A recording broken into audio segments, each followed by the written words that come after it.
우리 시어머니가 보내준 음식.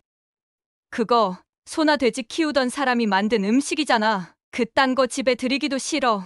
우리 남편 펀드 매니저라지만 솔직히 촌스러워서 내가 너무 싫어. 그나마 돈을 잘 벌어주니까 살고 있는 거지. 돈만 못 벌면 같이 살고 싶지도 않아. 이참에 세련되고 잘생긴 애인이나 하나 만들까 생각 중이야. 솔직히 지금처럼 나만을 위해 사는 것이 좋으니까. 애도 낳기 싫어. 그래서 내가 일부러 피임하고 있잖아. 애 낳으면 귀찮아서 더 이상 이렇게 못 즐기잖아. 영상을 시청하시기 전 구독과 좋아요를 눌러주시면 더 좋은 영상 제작에 정말 큰 힘을 얻을 수 있어요. 진심으로 부탁드립니다. 안녕하세요. 저는 40을 바라보고 있는 한민재라고 합니다. 제 이야기는 어머니와 함께한 고난의 삶에서 시작돼요. 저는 아주 작은 시골에서 태어나 자랐습니다. 아버지는 제가 대학에 갈 때쯤 돌아가셨지만 그 이전에도 몸이 많이 안 좋으셨어요. 항상 병원 신세를 지셨기 때문에 어머니 혼자서 농사일과 가축 돌보는 일까지 감당하셨어요. 어머님 혼자 가정 경제를 책임지시다 보니 겨우겨우 아버지 병원비를 감당하기도 벅찰 정도였죠. 밭에서 거둬들인 농작물은 많지도 않았고 가축 몇 마리 키워도 사료값에 남는 것도 없었거든요. 어머니, 아버지 병원비는 어떻게 하고 계세요? 제가 이제 아르바이트라도 해야겠어요. 아휴, 민재야, 넌 그저 공부에만 집중하면 돼. 내가 알아서 할 테니까 걱정하지 마라. 어머니는 늘 이렇게 말씀하셨지만 사실 저는 어머니가 얼마나 힘드신지 알고 있었어요. 아버지 병원비만으로도 버거운데 매일 새벽부터 밭에서 일하시고 돌아오면 가축에게 먹이를 주시고 나면 어머니의 손은 벌써 퉁퉁 부어 있었죠. 어느 날 집에 돌아왔을 때 어머니의 얼굴이 평소보다 더 어두웠어요. 무슨 일이 있었는지 궁금했지만 차마 물어보지 못했죠. 그런데 저녁 식사 중에 그 이유를 알게 됐어요. 민재야, 너 이번에 학교 갈 때 필요한 기숙사비가 많이 모자라네. 옆집에서 잠깐 돈을 좀 빌릴까 하는데 지난번 것도 아직 갚지 않아서 말을 꺼내기가 어렵네. 옆집에서 돈을요? 어머니, 그러면 제가 어떻게든 아르바이트라도 해서. 아니다. 내가 아르바이트 하면 공부에 방해될 거야. 내가 어떻게든 해결해 볼게. 그러나 시간이 지나도 어머니는 돈을 마련하지 못하셨어요. 옆집 아주머니가 돈을 받으러 올 때마다 어머니는 난감한 표정으로 문을 열어야 했습니다. 한 번은 제가 집에 있을 때 아주머니가 찾아왔어요. 형님, 이번 주에 꼭 갚아야 한다고 했잖아요. 나도 사정이 어려운데. 아유, 동생, 정말 미안해. 다음 주까지만 기다려주면 안 될까? 내가 그때 가축 팔아서 갚을게. 형님, 이번이 처음도 아니고 내가 더 이상 기다리기 힘들어서 그래요. 나도 급하게 돈 쓸 때가 있어서 그러니 이해해 주세요. 형님 사정 알고 있으니 제가 이런 말씀 드리기도 죄송해요. 그 말을 듣고 어머니는 마치 땅에 꺼질 듯한 표정으로 고개를 끄덕이셨어요. 옆집 아주머니가 돌아간 후 어머니는 주저앉아 한숨을 깊게 내쉬셨죠. 어머니, 그만하세요. 제가 방학 동안 일할 테니 기숙사비는 걱정하지 마세요. 그리고 병원비도 제가 도울 수 있을 만큼 할 테니까요. 민재야, 넌 공부에 집중해서 서울에 가야지. 내가 나처럼 살게 되면 그게 내 죄야. 엄마는 그걸 보는 것이 더 괴롭단다. 이렇게 공부를 잘 해주는 것에 엄마에게는 가장 큰 효도야. 우리 민재는 공부를 잘하니 서울에 가서 크게 성공할 거야. 어머니, 그건 제 꿈이기도 하지만 지금은 어머니께서 너무 고생을 하시니 제 마음이 안타깝고 걱정이에요. 저는 어머니를 생각하며 더 열심히 공부할 수밖에 없었어요. 반드시 성공해서 어머니를 편히 모셔야 한다는 생각이 머릿속에서 떠나질 않았거든요. 고등학교 때 저는 전국 모의고사에서 상위권 성적을 유지하며 서울대 입학을 목표로 공부했어요. 공부는 제게 유일한 탈출구였으니까요. 그리고 결국 서울대학교에 합격하는 기적 같은 순간이 찾아왔습니다. 어머니, 저 서울대 합격했어요. 우리 이제 새로운 시작이에요. 민재야, 내가 해냈구나. 이 엄마가 이 기쁨을 어떻게 다 말로 표현하겠니? 어머니는 제가 합격했다는 소식을 듣고 눈물을 흘리셨습니다. 그 순간만큼은 저희의 모든 고생이 한순간에 사라진 듯 했죠. 저는 장학금을 받게 되어 등록금 걱정은 덜었지만 기숙사비와 생활비는 여전히 고민이었습니다. 어머니는 남은 가축을 팔아서 그 문제를 해결하려 하셨죠. 민재야, 내가 가축들을 팔아달라고 부탁해놨으니 기숙사비는 해결될 거야. 걱정하지 말고 서울 가서 공부나 열심히 해. 하지만 제가 공부를 할수록 우리 집 가정 형편은 더욱더 어려워지는 것을 알았기 때문에 마음이 편치 않았습니다. 그래서 대학에 들어가자마자 바로 아르바이트를 구했어요. 수업이 끝나면 편의점에서 야간 근무를 하고 주말에는 식당에서 설거지하며 돈을 벌었죠. 그렇다고 해서 공부를 소홀히 할 수는 없었어요. 제게는 공부와 성공만이 어머니를 구할 유일한 길이었거든요. 그러다 보니 끼니를 제대로 챙기지 못할 때도 많았어요. 그런데도 저는 서울대에서 우수한 성적을 유지하며 아르바이트와 학업을 병행했습니다. 민재야, 너무 무리하지는 말아라. 내 몸이 걱정된다. 어머니, 조금만 참아주세요. 제가 성공하면 어머니 고생하신 거 다 갚을게요. 어머니께는 항상 이렇게 말씀드렸지만 사실 저는 때때로 너무 지쳐서 눈물이 날 때도 있었어요. 그래도 제 앞에 놓인 길은 분명했어요. 성공해야만 했죠. 그리고 결국 우수한 성적으로 서울대를 졸업하게 되었습니다. 졸업식 날 어머니께서 제게 와서 그토록 바라던 순간을 함께 나누셨습니다. 민재야, 내가 서울대에 가더니 이렇게 졸업까지 잘 해내다니 내가 꿈을 꾸는 것 같구나. 졸업 후 저는 외국계 금융회사에 입사할 기회를 얻게 되었습니다. 제 동기들이 모두 부러워하던 곳이었죠. 그 회사에 합격한 후 저는 어머니께 말씀드렸습니다. 어머니, 저 이제 외국계 금융회사에 취직했어요. 이제 더 이상 걱정하지 마시고 농사일 그만하시고 편히 쉬세요. 민재야, 내가 이렇게 잘 되니 내가 그동안 고생한 걸 모두 보상받는 것 같구나. 정말 자랑스럽다. 내 아들. 어머니는 눈물을 훔치며 웃으셨습니다. 그때 저는 어머니가 처음으로 안도하는 모습을 보았어요. 아버지가 돌아가시고 어머니 혼자 모든 걸 짊어지셨던 그 긴 세월이 저의 작은 성공으로 보상받는 것 같았습니다. 이제는 정말로 제가 어머니를 지켜드릴 차례였어요. 서울대를 졸업하고 외국계 금융회사에 입사한 후 저는 펀드 매니저로서 자리 잡기 위해 정말 열심히 일했습니다. 처음에는 모든 것이 낯설고 힘들었지만 공부하고 분석하는 습관 덕분에 빠르게 실력을 쌓아갔죠. 그러던 어느 날 제가 담당했던 펀드가 크게 성공을 거두었고 회사에서 제 능력을 인정받게 되었습니다. 성과금을 받으며 저를 인정해주는 동료들의 시선 속에서 저는 회사에서 확실히 자리를 잡았다는 걸 느낄 수 있었어요. 민재 씨, 이번 성과 정말 대단하네. 이제 민재 씨는 우리 회사의 기둥 같은 존재가 될 거야. 부장님, 감사합니다. 더 열심히 해서 기대에 부응하겠습니다. 성과금으로 가장 먼저 한 일은 어머니의 시골집을 새로 지어드리는 것이었습니다. 어머니께서는 평생 낡은 시골집에서 고생만 하셨으니 이제는 따뜻하고 편안한 집에서 지내시길 바랐죠. 저는 큰 성과금을 받자마자 어머니께 전화를 드렸습니다. 어머니, 이번에 성과금을 좀 받았어요. 시골집을 새로 지어드릴 테니 걱정 마세요.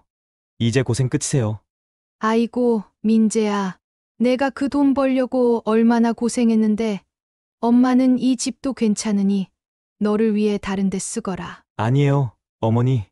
이제 어머니가 편히 쉬실 차례예요. 아늑한 새 집에서 편하게 지내셔야죠. 그렇게 어머니의 집은 새로 지어졌습니다.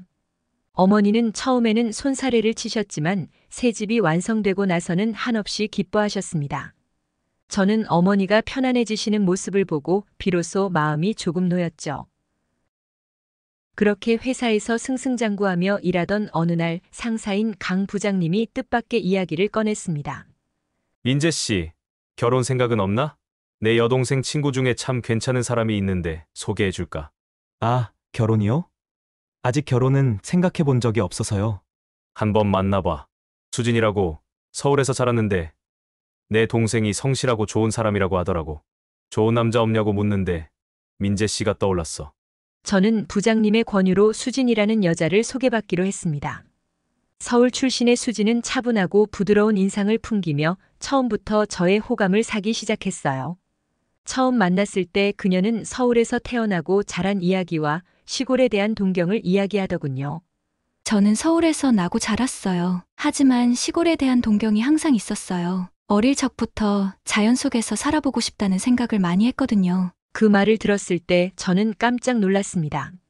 서울 출신인 수진이 시골에 대한 동경을 가지고 있다는 말이 낯설기도 했고 또 한편으로는 제게 좋은 인상을 주었죠.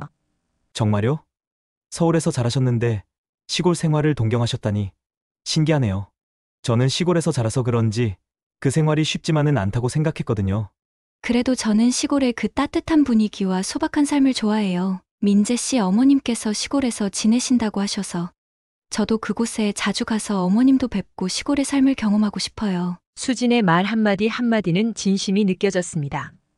그동안 어머니가 혼자 시골에서 고생하신 게 늘 마음에 걸렸는데 수진이라면 어머니와도 잘 지내고 어머니를 잘 보살펴줄 것 같았습니다. 수진은 밝고 따뜻한 사람이었고 그런 그녀의 모습에 저는 점점 마음을 열기 시작했어요. 수진 씨가 그런 생각을 가지고 계신 줄 몰랐어요. 저도 시골 출신이라 그런지 수진 씨가 자연을 좋아한다는 게 정말 좋네요. 고향의 어머니께서 혼자 계시는 게 늘 걱정이었는데 수진 씨라면 어머니와도 잘 지낼 것 같아요. 저도 민재 씨 어머니께 잘할게요. 그리고 저는 가정을 가꾸는 것이 중요한 사람이에요. 우리가 함께 따뜻한 가정을 꾸릴 수 있으면 좋겠어요. 그 순간 저는 결혼을 결심하게 되었습니다.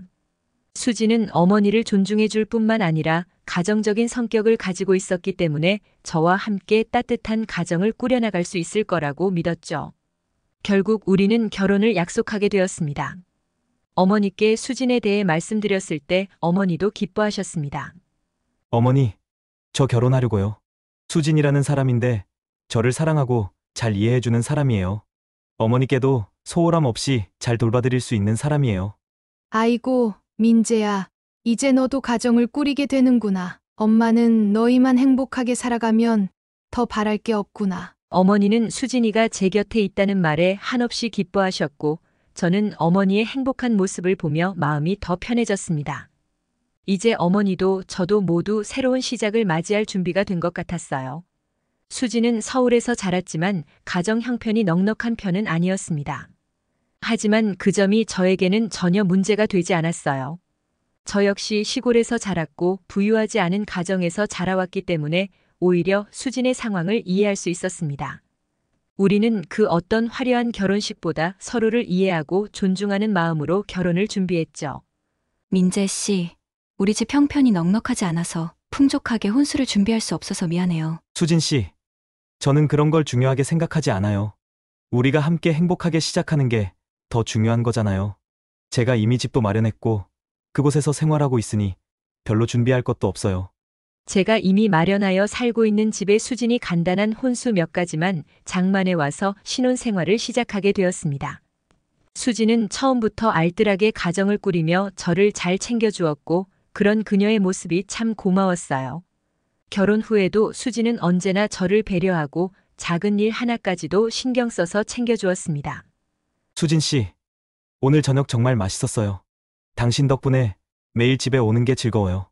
민재 씨가 바쁜데 제가 할 수 있는 건 이것뿐이에요. 제가 당신을 행복하게 할 수 있다면 그걸로 충분해요. 수진의 이런 마음 덕분에 저는 회사 일에 더욱 집중할 수 있었고 덕분에 더 많은 성과를 낼 수 있었습니다. 시간이 지나며 저는 점점 더 큰 돈을 벌게 되었고 그만큼 생활 수준도 나아졌죠. 하지만 제 마음속에서 변하지 않는 것이 하나 있었습니다. 바로 어머니가 보내주시는 시골 반찬이었어요. 어머니는 농사지은 채소로 김치를 담그시고 직접 키운 고추와 장아찌, 그리고 시골에서 쉽게 구할 수 있는 돼지감자 조림이나 호박잎, 무청 시래기국 같은 걸 택배로 보내주셨습니다. 그런 반찬을 받는 날이면 저는 마치 어린 시절로 돌아간 듯 행복한 기분이 들곤 했어요. 어머니, 이번에 보내주신 무청 시래기국이 정말 끝내줬어요. 역시 어머니 손맛은 따라갈 수 없네요. 그래. 우리 민재가 잘 먹어줘서 다행이다. 나중에 또 보내줄게. 네, 어머니, 항상 감사합니다. 저는 어머니가 보내주신 반찬이 세상에서 제일 맛있어요. 저는 어머니의 정성 가득한 음식을 받을 때마다 감사한 마음을 가지고 꼭 전화를 드렸습니다. 아무리 많은 돈을 벌게 되어도 어머니가 보내주신 반찬을 먹을 때면 그 맛과 정성은 어떤 고급 음식과도 비교할 수 없었어요. 어머니의 반찬은 시골에서 느낄 수 있는 따뜻함과 고향의 향기를 담고 있었죠. 어느 날 수진이 그런 저를 보며 조심스럽게 이야기를 꺼냈습니다. 민재 씨, 당신이 어머니께 보내드리는 용돈을 제가 보내드리고 싶어요. 그래야 저와 어머니 사이가 더 돈독해질 수 있을 것 같아요. 그 말을 듣고 저는 놀라기도 했고 마음이 따뜻해졌습니다. 수진이 어머니를 정말로 생각해주고 있다는 걸 느꼈으니까요. 정말 고마워요. 내가 생각이 짧았어요. 그동안 매달 어머니께 300만 원씩 보내드렸는데 앞으로는 수진 씨가 보내드리면 좋겠네요. 그리고 내가 워낙 회사 일이 바빠서 따로 돈 관리할 시간도 없으니 이제 수진 씨가 전적으로 내 월급 통장을 관리해주면 어떨까요? 그래요. 저도 어머니께 보답하고 싶었어요. 민재 씨가 잘하는 걸 보면서 어머니가 얼마나 큰 힘이 되셨을지 알겠거든요. 그리고 민재 씨가 힘들게 벌어온 돈이니 제가 알뜰하게 잘 관리해 볼게요. 믿어줘서 고마워요. 수진은 이렇게 말하며 따뜻한 미소를 지었고 저는 그 순간 정말 수진과 결혼하길 잘했다고 느꼈습니다. 그녀는 가정적일 뿐만 아니라 어머니를 진심으로 생각해주는 사람이었으니까요. 그 이후로 수진은 매달 어머니께 용돈을 보내드리기 시작했고 어머니는 그 사실을 무척 기뻐하셨습니다. 아이고, 수진이가 이렇게 나를 챙겨주다니 고맙구나. 내가 정말 복을 받았나 보다. 어머니, 제가 할 수 있는 건 이것뿐이에요. 앞으로도 민재 씨와 함께 어머니께 잘할게요. 우리 가정은 그렇게 서로의 마음을 나누며 더욱 단단해졌습니다. 저는 돈을 많이 벌게 되었지만 가장 소중한 것은 가족과의 따뜻한 관계라는 사실을 깨닫게 되었죠. 수진과 어머니가 서로를 챙기고 존중하는 모습을 보면서 저는 이 가정이야말로 제 인생에서 가장 큰 성공이라고 느꼈습니다. 시간이 지나면서 저는 회사에서 점점 더 바빠졌습니다. 펀드 매니저로서의 책임이 커지다 보니 하루 종일 일에 파묻혀 살았죠. 어머니께 마음은 늘 있었지만 회사 일에 치여 제대로 신경을 쓰지 못하는 날이 많았습니다. 그래서 자연스럽게 수진에게 어머니를 부탁할 수밖에 없었어요. 그런데 시간이 지나면서 수진의 모습도 조금씩 달라지기 시작했습니다. 예전에는 집안일을 알뜰하게 챙기고 저를 살뜰히 보살펴줬던 수진이었지만 요즘 들어서는 그런 모습이 점점 희미해졌어요.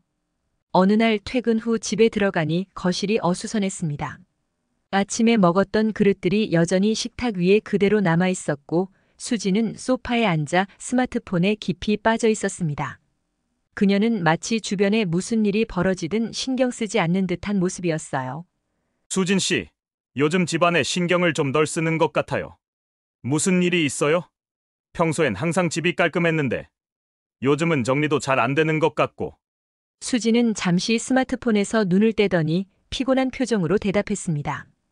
미안해요. 요즘 제가 좀 지쳐서 그래요. 민재 씨도 항상 회사 일로 바쁘니까 집안일이나 제게 신경 못 쓰고 있잖아요. 나도 조금 힘들어요. 그녀의 대답에 순간 마음이 살짝 상했습니다.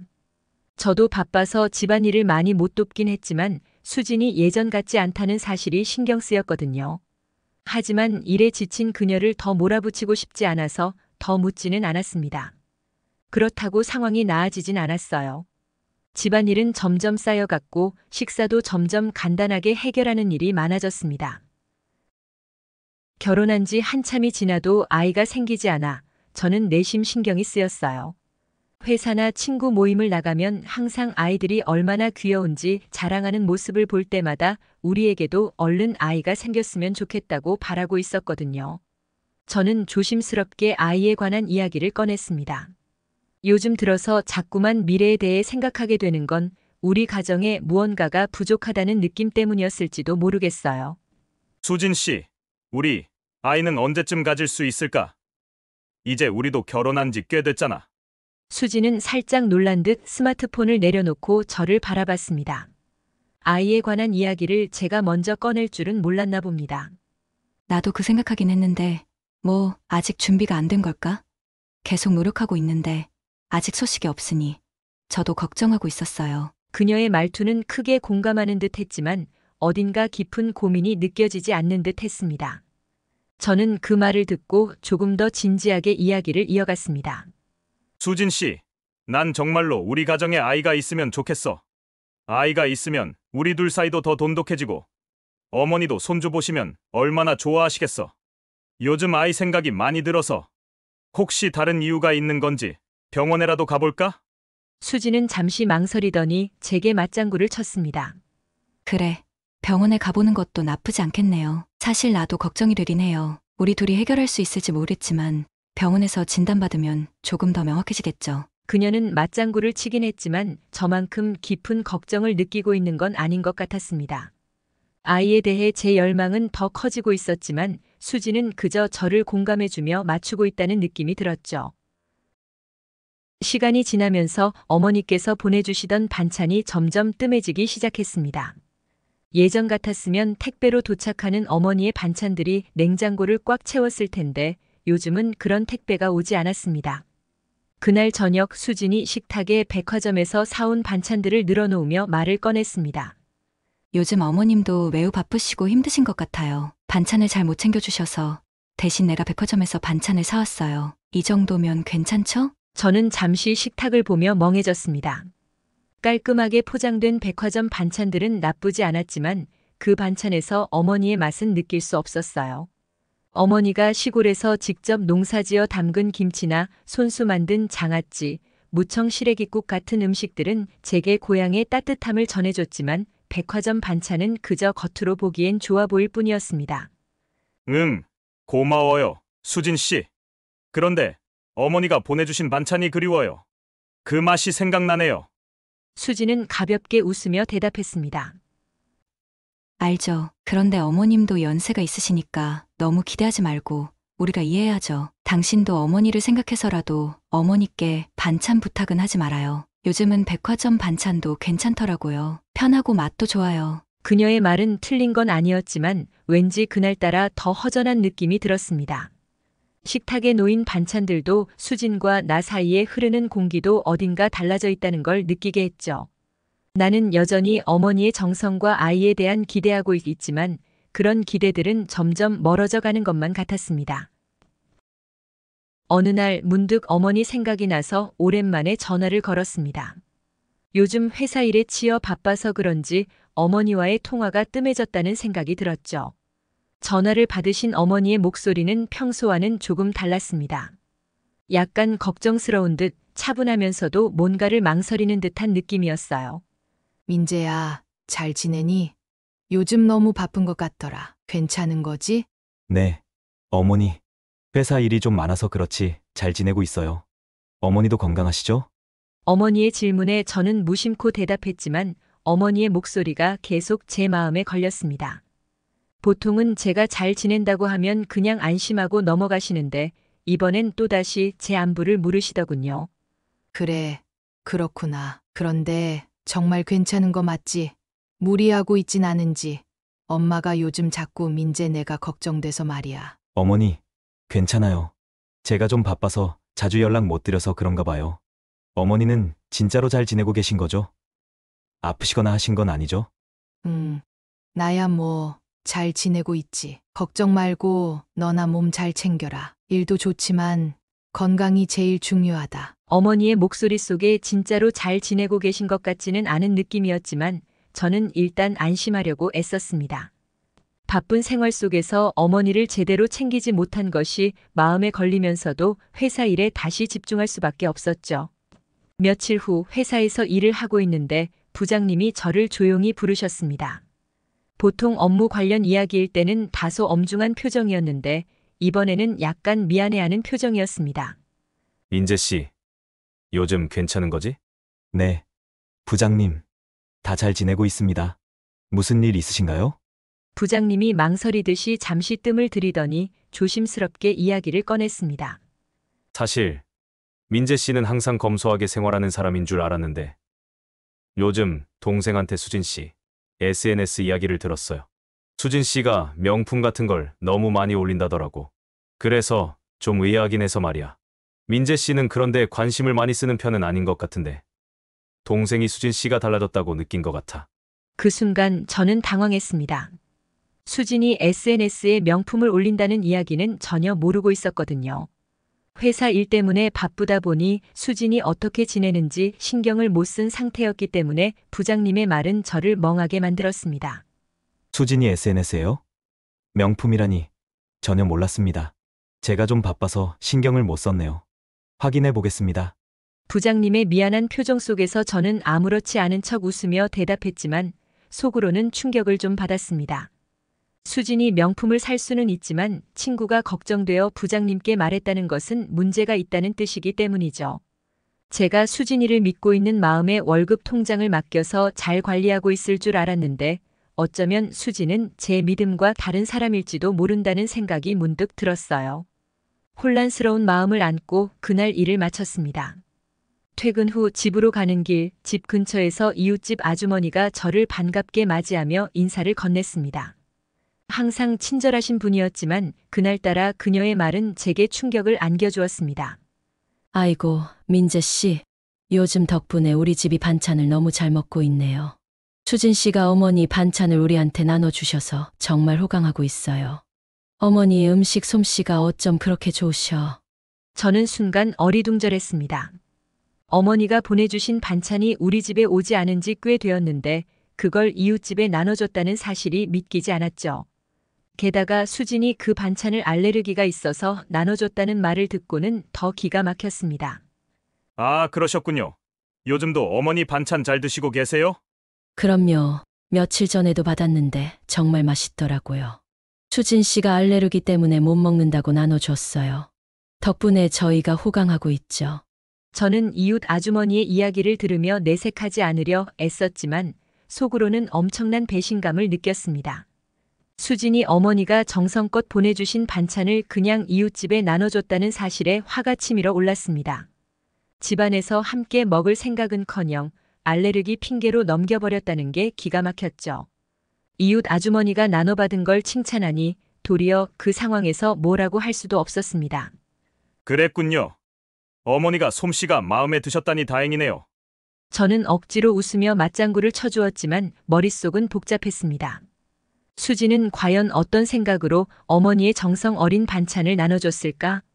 또 그녀가 명품을 SNS에 올린다는 이야기는 무슨 뜻일까? 수진을 향한 신뢰가 점점 무너져가는 느낌을 받으며 집으로 돌아가는 발걸음이 무거웠습니다. 요즘 들어 수진에 대한 의심이 점점 커지고 있었습니다. 부장님의 말을 듣고 나서도 계속 머릿속에 수진의 행동이 걸렸습니다. 평소 저는 SNS에 전혀 관심이 없었고 어떤 계정도 만들지 않았기 때문에 수진이 무엇을 하고 다니는지 몰랐습니다. 하지만 그날 이후로 의심이 풀리지 않아서 퇴근 후 수진 모르게 각종 SNS에 가입하고 수진의 흔적을 찾기 시작했습니다. 몇 시간 동안 서성이다 마침내 수진의 SNS 계정을 찾았을 때 제 눈앞에 펼쳐진 광경은 충격적이었습니다. 수진의 계정엔 온통 명품 가방과 옷 사진들로 가득 차 있었어요. 제가 전혀 몰랐던 사실이었습니다. 더 충격적인 건 그녀가 그 명품들을 자랑하듯이 이렇게 적어놨다는 것이었죠. 남편이 보너스로 사준 가방이에요. 역시 우리 민재 최고. 그녀는 마치 제가 그녀에게 사준 것처럼 그리고 제가 그녀에게 그만큼 돈을 쓴 사람인 것처럼 글을 썼습니다. 하지만 실상은 저는 그런 물건들을 사준 적이 없었습니다. 명품 가방, 고가의 옷, 이런 것들을 도대체 언제 산 걸까? 내가 모르는 사이에 수진이 이런 허영심으로 살고 있었다는 사실을 알게 되니 한순간에 분노가 치밀어 올랐습니다. 다른 사진들도 하나하나 확인했습니다. 수진은 점심때마다 최고급 호텔에서 식사하는 사진을 자랑하듯 올리고 있었습니다. 오늘은 호텔에서 점심. 역시 이런 맛을 즐겨야 진짜 삶이지. 그리고 심지어 장모님과 함께 호텔 스파를 받는 사진도 있었죠. 엄마와 함께 힐링타임. 호텔 스파에서의 여유는 역시 최고. 도저히 믿기지 않는 모습들에 저는 충격을 받고 말았습니다. 수지는 제가 번 돈을 어떻게든 자기 자랑거리에만 쓰고 있었고 저는 그 사실을 전혀 몰랐습니다. 눈앞에 이 현실이 믿어지지 않았습니다. 분노가 치밀어 올랐지만 아직은 준비가 덜 됐다고 생각했기에 수진에게 직접 화를 내기보다는 잠시 생각할 시간이 필요했습니다. 그러나 더 이상 그녀에게 친절하게 대할 수는 없었습니다. 그날은 퇴근했지만 집에 들어가기 싫었어요. 마음이 복잡해 집이 아닌 곳에서 생각을 정리하고 싶었거든요. 그래서 저녁을 먹고 들어가겠다고 말하려고 수진에게 전화를 걸었습니다. 수진 씨, 나 오늘 저녁 먹고 들어갈게. 수지는 전화를 받더니 평소와 다름없이 대답했습니다. 그래요. 알겠어요. 천천히 와요. 그렇게 전화를 끊으려는데 실수로 통화를 완전히 끊지 않은 상태에서 수진의 대화가 이어졌습니다. 저는 무심코 그 대화를 듣게 되었고 그 순간 제 가슴이 철렁 내려앉는 말이 들려왔습니다. 수진이 옆에 있는 친구에게 하는 말이었죠. 우리 시어머니가 보내준 음식. 그거 소나 돼지 키우던 사람이 만든 음식이잖아. 그딴 거 집에 들이기도 싫어. 그녀는 어머니의 음식을 그렇게 표현하며 무시했습니다. 제 심장이 멎는 것 같았습니다. 어머니가 얼마나 정성을 다해 보내주신 음식인데 그것을 그토록 경멸하듯 말하는 수진의 목소리가 너무나 차갑고 잔인하게 느껴졌습니다. 그뿐만이 아니었습니다. 수진은 그 대화에서 저에 관한 이야기도 계속 이어갔습니다.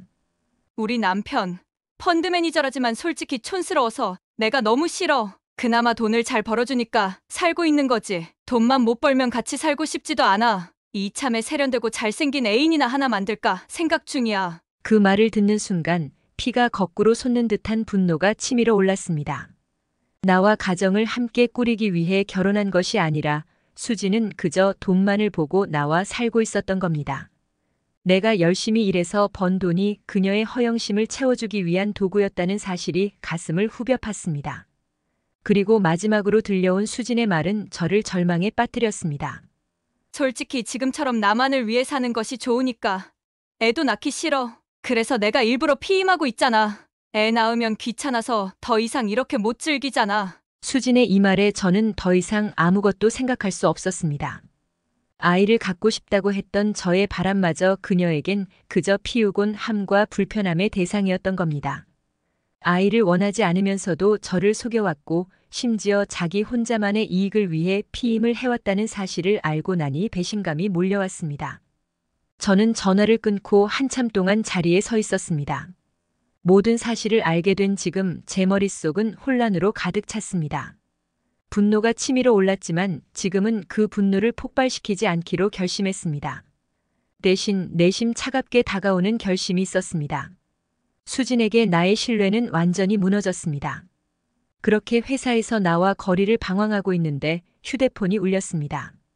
화면에 뜬 이름은 사촌 형이었죠. 평소 자주 연락하던 사이는 아니었기에 조금 의아했지만 전화를 받았습니다. 형의 목소리는 평소와 달리 분노로 가득 차 있었습니다. 민재야, 너 뭐하고 있는 놈이냐? 형, 무슨 일이에요? 왜 화가 나셨어요? 형의 목소리는 떨리며 점점 더 격앙되었습니다. 너 서울에서 펀드 매니저로 돈 잘 번다고 들었어. 그런데 그 잘난 내가 도대체 왜 작은어머니를 제대로 돌보지 않냐? 작은어머니가 다시 농사일하고 계셔. 그것도 생계를 위해서. 몸도 성치 않으신 분이 생계를 위해 허리도 제대로 펴지 못하고 일하고 계시는데 너는 서울에서 모른 척하며 잘 먹고 잘 사는 것이 말이나 되냐? 저는 그 말을 듣고 머리가 하얘졌습니다. 어머니가 아직 농사일하고 계시다니 그럴 리가 없었습니다.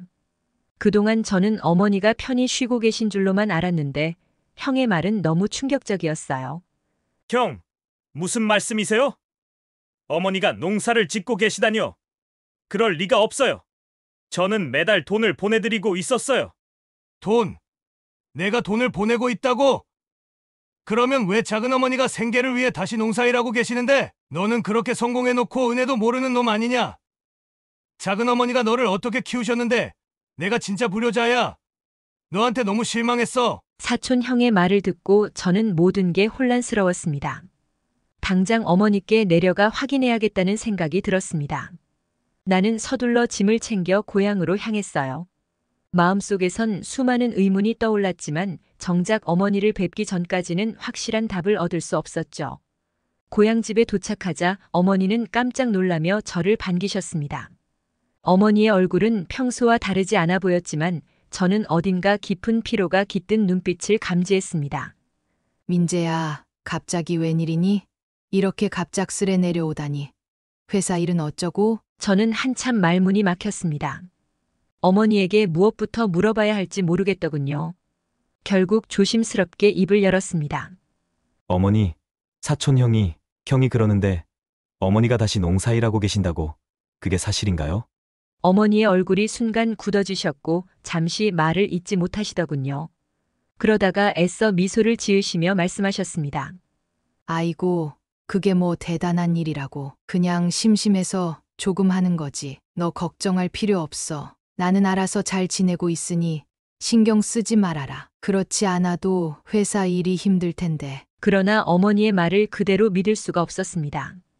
제가 보내드린 돈이 분명히 있었는데 어머니가 왜 다시 고생하고 계신 걸까?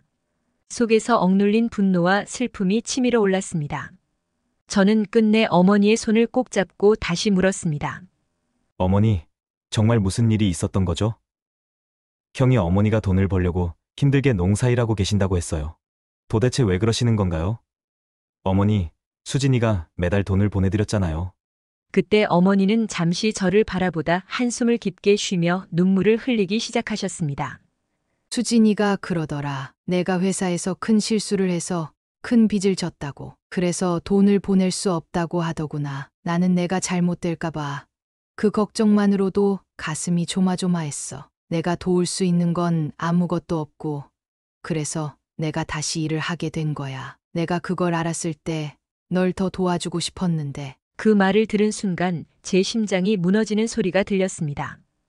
어머니는 제가 무슨 큰 실수를 저질러서 빚을 지고 있다고 믿고 계셨고 그것 때문에 다시 고생하고 계셨던 겁니다.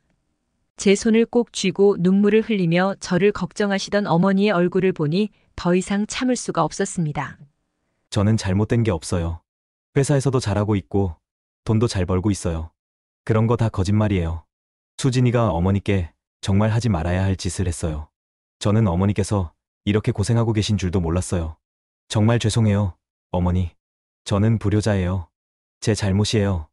어머니는 놀란 표정으로 저를 바라보시더니 울먹이면서도 저를 다독이셨습니다.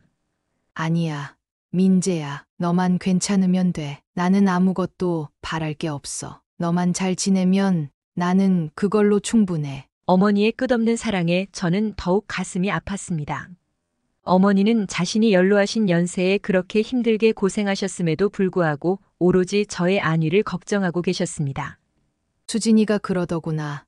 내가 더 이상 내 반찬을 좋아하지 않는다고. 그래서 나도 반찬 보내는 게 부질없나 싶었어. 그래도 내가 어릴 때부터 내 반찬을 좋아하던 게 생각나서 그만둘 수가 없었지. 그게 입맛이 없어서 그런 거야. 내가 힘들어서 입맛이 없어진 거야? 저는 억장이 무너지는 듯 했습니다. 어머니는 여전히 제가 어머니 음식을 좋아한다고 믿고 계셨고 제 입맛이 없어진 건 힘들어서 그런 거로 생각하고 계셨죠. 하지만 그 모든 것은 수진의 거짓말이었고 어머니는 그 거짓말에 속아 저를 위해 끝내지 못하고 마음을 쓰며 힘들게 반찬을 보내주고 계셨던 겁니다. 어머니, 제발 죄송해요. 저는 어머니 반찬이 세상에서 제일 맛있어요. 그걸 몰랐다니. 저는 진짜 불효자예요. 제가 다 몰랐어요. 정말 죄송해요. 됐어. 됐어. 민재야, 너만 괜찮으면 나는 정말 아무것도 바랄 게 없다. 너만 행복하면 돼. 어머니는 제 손을 놓지 않고 위로해 주셨습니다. 그 순간 저는 어머니의 깊은 사랑을 다시 한번 느끼며 눈물을 멈출 수 없었습니다. 어머니는 저의 실수에도 고통에도 끝없이 저를 위로하고 사랑해 주셨습니다. 그런 어머니 앞에서 저는 죄송함과 미안함에 고개를 들 수가 없었습니다. 그날 밤 저는 오랜만에 어머니가 차려주신 저녁 식사를 정말 맛있게 먹었습니다. 어머니의 손맛은 여전히 변함없었고 그 따뜻한 음식은 내 마음 깊은 곳까지 위로해주는 듯 했어요. 어머니와 함께한 저녁 식사 후 저는 어머니와 하룻밤을 보냈습니다. 어머니의 집에서 잠을 자는 건 오랜만이었죠. 어머니의 숨소리를 들으며 나는 차분히 잠을 청했지만 마음속 분노는 쉽게 잠들게 하지 않았어요. 서울로 돌아가면 수진과의 모든 인연을 정리해야겠다고 결심하게 되었어요. 아침이 되자 회사에 전화를 걸어 가족의 위급한 일이 생겼다고 하루 연차를 내겠다고 양해를 구했습니다. 회사에서도 당연히 이해해줬고 서둘러 어머니께 인사를 드린 후 집으로 향했습니다. 차 안에서 내내 참을 수 없는 분노가 끓어오르고 있었습니다. 수진이 나를 속이고 어머니를 괴롭혔던 모든 일이 머릿속을 스쳐가며 더 이상 신중히 알아볼 필요도 없다고 생각했습니다. 집에 도착하자 현관문을 열고 들어서는 순간 수진이 거실에서 고가의 가방을 들고 명품 옷을 입은 채 거울 앞에서 외출 준비를 하는 모습이 보였습니다. 나는 참을 수 없는 분노를 느끼며 조용히 수진 쪽으로 다가갔습니다. 갑자기 문이 닫히는 소리에 수진은 깜짝 놀라며 고개를 돌렸습니다. 그녀의 얼굴은 순간 하얗게 질렸습니다. 민재 씨, 이 시간에 어쩐 일이에요? 수진은 당황스러운 얼굴로 나를 바라보며 얼떨결에 웃으려 했지만 그녀의 입꼬리는 미묘하게 떨리고 있었습니다. 내가 생각지도 못한 시간에 집에 들어온 것이 불안한 듯 했죠. 그녀는 가방을 얼른 내려놓고 나를 향해 다가왔습니다. 뭐야? 갑자기 왜 그렇게 무서운 얼굴로 서 있어? 나는 더 이상 참을 수 없었습니다. 수진의 태연한 말과 무책임한 행동이 내 인내심을 한계까지 몰아갔습니다. 내가 지금 어떤 기분인지 몰라? 당신 어머니께 돈 보내지 않은 것도 모자라서 그 돈으로 명품이나 사드리고 SNS에 자랑이나 했어? 어머니께서 다시 농사일하고 계시다는 걸 알면서도 당신이 어떻게 이럴 수가 있지? 수진은 한 발짝 뒤로 물러서며 말을 더듬기 시작했습니다. 그녀의 얼굴엔 당황스러움이 가득했습니다. 그게 어머님께 돈 보낼 타이밍을 놓쳤어. 그리고 이건 그냥 어쩌다 사고 싶어서 샀을 뿐이야. 당신이 보너스 받은 거 가지고 한 번 산 거잖아. 우리 이 정도 형편은 되잖아. 왜 이렇게 화내는 거야? 그녀의 말은 한순간에 내 분노를 더 끌어오르게 했습니다. 수진은 자신이 뭘 잘못했는지조차 모르고 있었습니다. 그녀의 거짓말이 내 앞에서 무너지는 순간을 나는 차분히 준비하고 있었습니다. 어쩌다 한 번 산 거라고? 말도 안 되는 소리 그만해. 당신이 내 돈으로 이런 엄청난 사치를 부린 걸 알고 나서도 모른 척 넘어갈 줄 알았어? 그리고 당신, 내가 아무것도 모르는 줄 알았지? 당신, 친구에게 뭐라고 말했는지 내가 다 녹음했어. 수진은 놀라며 눈을 크게 뜨고 당황한 얼굴로 나를 바라봤습니다. 녹음? 무슨 말이야? 내가 무슨 말을 했다고? 도대체 무슨 녹음을 한 거야? 그녀의 얼굴은 점점 하얗게 질리기 시작했습니다. 나는 전화로 우연히 들었던 수진의 대화를 녹음해 두었고 이제 그 증거를 들려줄 차례였습니다. 나는 차분하게 휴대폰을 꺼내 녹음을 재생했습니다. 수진의 차가운 목소리가 흘러나왔습니다. 시어머니가 보내준 음식. 그거 소나 돼지 키우던 사람이 만든 음식이잖아. 그거 집에 들이기도 싫어. 수진은 눈을 크게 뜨고 자신의 목소리가 나오는 휴대폰을 바라봤습니다. 그녀의 얼굴은 점점 더 창백해졌고 손을 떨기 시작했습니다. 당신이 우리 어머니를 더럽다고 말했어. 소나 돼지 키우는 사람이 만든 음식이 집에 들이기 싫다고 했지. 그런데 당신이 잊었나 본데. 나도 그 소, 돼지 키우던 사람이야. 그래서 우리 둘은 더 이상 함께 살 수 없어. 수진은 황급히 변명하려 했습니다. 아니야. 그건 그냥 말이 너무 과했을 뿐이야. 당신이 그렇게 들을 줄은 몰랐어. 진짜 그런 뜻은 아니었어. 하지만 내 분노는 이미 폭발해 있었습니다. 수진의 모든 변명은 이제 허울뿐이었습니다. 거짓말 그만해. 당신은 어머니께 불효하고 나를 속였어. 그리고 피임까지 하면서 나와의 아이도 원하지 않았지.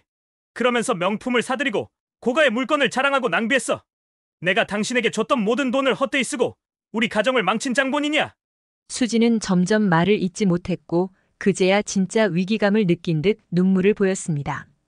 제발, 민재 씨, 내가 잘못했어. 내가 다 고칠게. 다시 시작할 수 있어. 제발. 그러나 나는 더 이상 그녀의 말에 귀 기울일 수 없었습니다. 차 키와 명품 가방을 거칠게 빼앗고 수진이 입고 있는 명품 옷들마저 벗어놓으라고 명령했습니다. 내가 빈 몸으로 내게 왔으니 빈 몸으로 나가라. 지금 당장 그 옷도 벗고 나가. 평상복만 입고 당장 이 집에서 나가. 수진은 더 이상 변명할 수 없다는 것을 알았는지 억지로 명품 옷을 벗고 평상복으로 갈아입었습니다.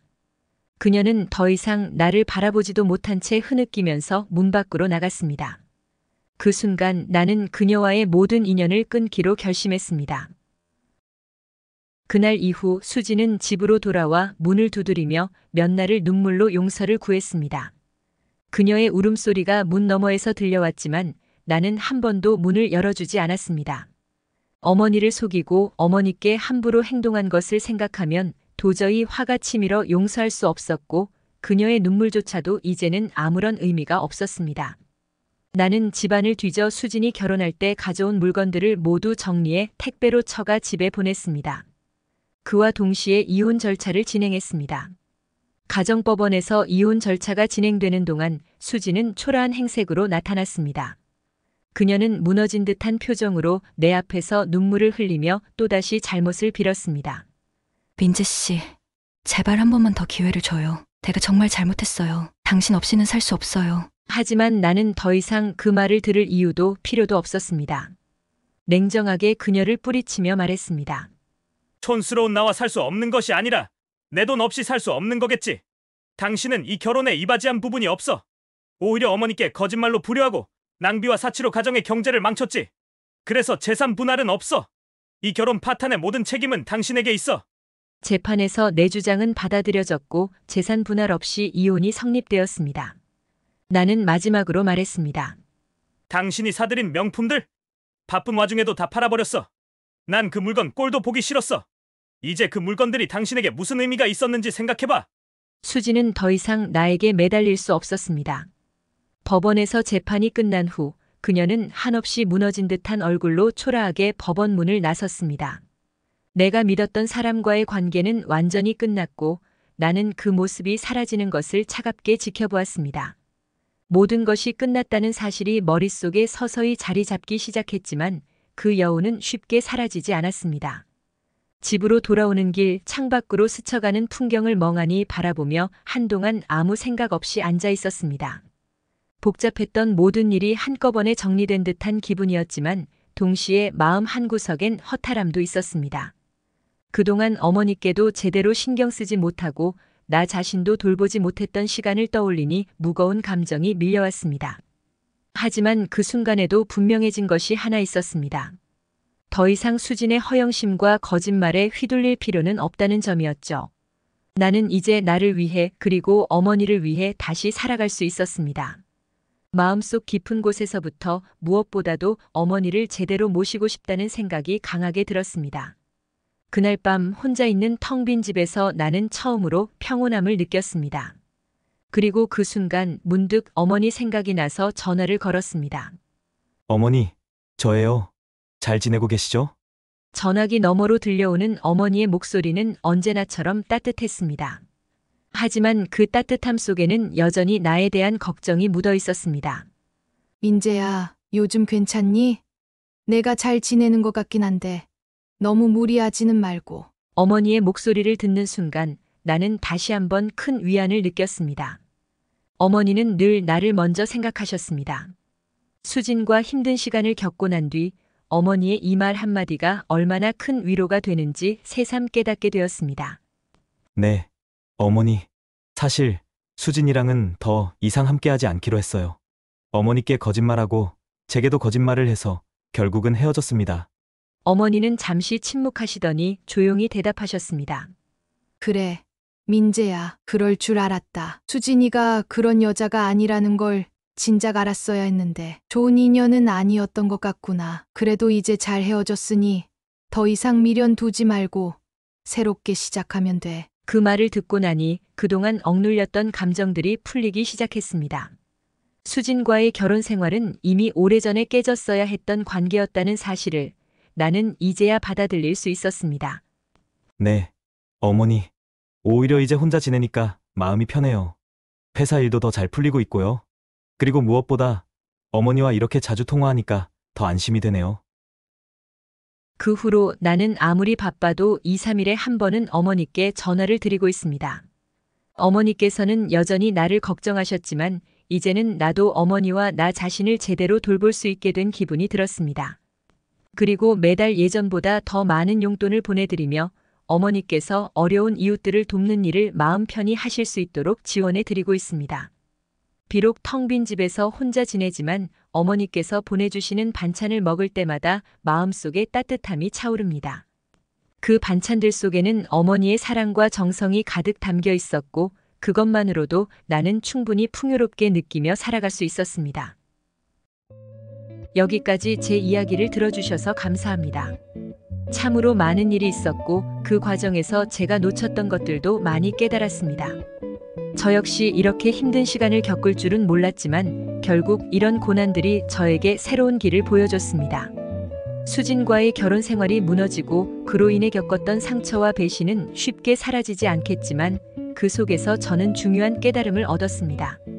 무엇보다도 제가 가장 소중히 여겨야 할 사람은 바로 어머니였다는 사실을 다시 한번 알게 되었어요. 제가 바쁘고 힘들다고 생각하는 사이에도 어머니는 언제나 저를 위해 애쓰고 계셨습니다. 제가 눈앞의 문제에만 매달려 있을 때 정작 저에게 진정한 힘을 주셨던 건 늘 어머니였습니다. 그 사실을 너무 늦게 깨달았던 게 아쉽고 한편으로는 감사한 마음이 큽니다. 여러분도 인생에서 힘든 일들이 있으셨을 겁니다. 때로는 믿었던 사람에게 실망할 수도 있고 예상치 못한 어려움을 겪기도 하겠죠. 하지만 중요한 건 그 속에서 진정으로 나를 아끼고 사랑해주는 사람들을 잊지 않고 다시 돌아보는 것입니다. 저는 어머니와의 관계를 통해 그것을 깨달았고 여러분도 여러분 삶 속에서 그런 소중한 사람들을 떠올리셨으면 좋겠습니다. 마지막으로 인생에서 중요한 것은 물질적인 풍요가 아니라 마음의 풍요라는 사실을 여러분께 전하고 싶습니다. 저 역시 화려한 겉모습이나 높은 지위가 행복을 가져다 줄 거라고 믿었지만 결국 저를 지탱해 준 것은 어머니의 정성과 사랑이 담긴 작은 반찬이었습니다. 그 따뜻한 정성 하나하나가 저를 다시 살아가게 하는 힘이 되었으니까요. 여러분도 지금의 어려움 속에서 꼭 소중한 사람들과 함께하는 마음의 평온을 찾으시길 바랍니다. 그게 무엇보다 중요한 삶의 가치일 테니까요. 긴 글 들어주셔서 감사합니다.